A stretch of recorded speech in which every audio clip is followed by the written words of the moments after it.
त्यांना वाटलं असेल की त्यांनी जे घाव घातले त्याच्यामुळे महाराष्ट्र कोलमडून गेला किंवा शिवसेना कोलमडून गेली. अजिबात नाही. आम्ही उभे आहोत आणि उभे राहणार, लढणार आणि एक दिवस तुम्हाला घरी पाठवणार. ते विजयोत्सव नेमकं कधी असेल, किती वाजता, काय अजून ठरलंय का? की प्लॅनिंग कसं नाही ठरलंय. माझं काल सन्माननीय मनसे प्रमुख राज ठाकरे यांच्याशी चर्चा झाली. माननीय उद्धव साहेब शिवसेना पक्षप्रमुखांशी चर्चा झाली आणि त्यानंतर असं ठरलं की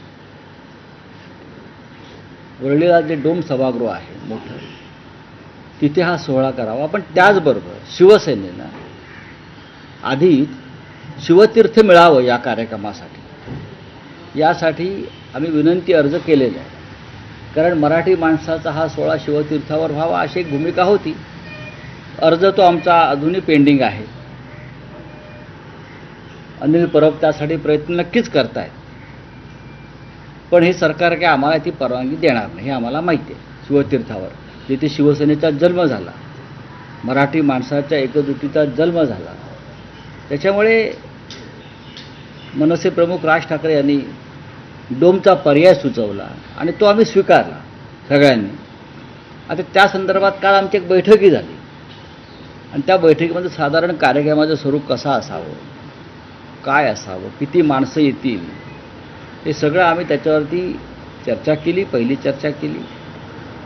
5 जुलैला साधारण 12 ते 12:30च्या दरम्यान हा कार्यक्रम सुरू होईल आणि मुंबईमध्ये सध्या एकमेव भव्य सभागृह किंवा एक मोकळी जागा आहे आणि त्या कार्यक्रमाला नक्कीच उद्धव ठाकरे आणि राज ठाकरे उपस्थित राहतील.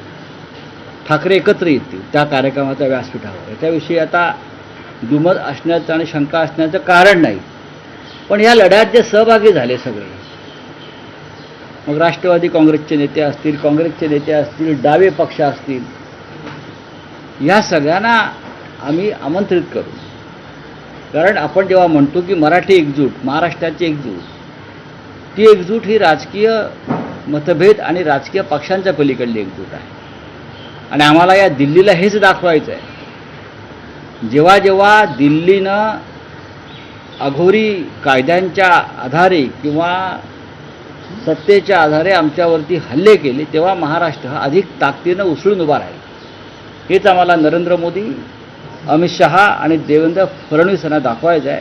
म्हणून त्यांना आम्ही जय महाराष्ट्र केला. नाही, पण राऊत साहेब, उद्धव ठाकरेंच्या युती संदर्भात काल राज ठाकरेंनी पत्रकार परिषदेमध्ये एक विधान केलं. ते म्हणतात युती आघाड्यांचा विचार निवडणुकांच्या वेळी करू.